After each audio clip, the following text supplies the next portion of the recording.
po, Miss MathTinik? Kasi gumagawa ako ng kahon para sa bagong math game. Kaya lang, hindi ko gusto yung ginawa kong cover eh.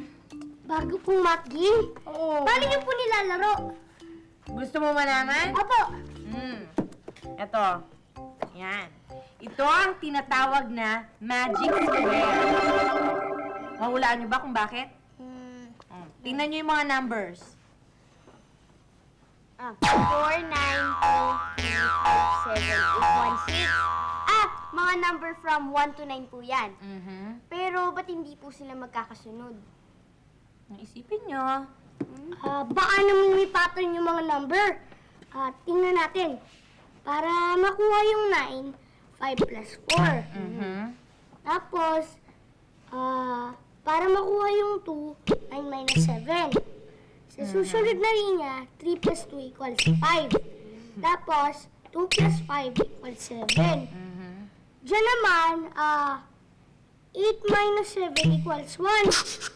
Walang pattern to hindi. Meron po yan. Tingnan nyo.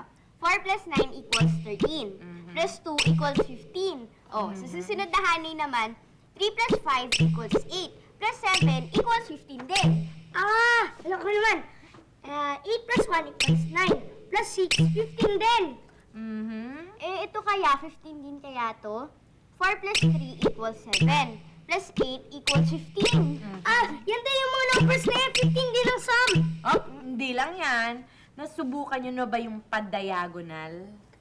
Yung 4 plus 5 equals 9. Plus 6 equals 15. Tama naman. 2 plus 5 equals 7. Plus 8, 15 din po.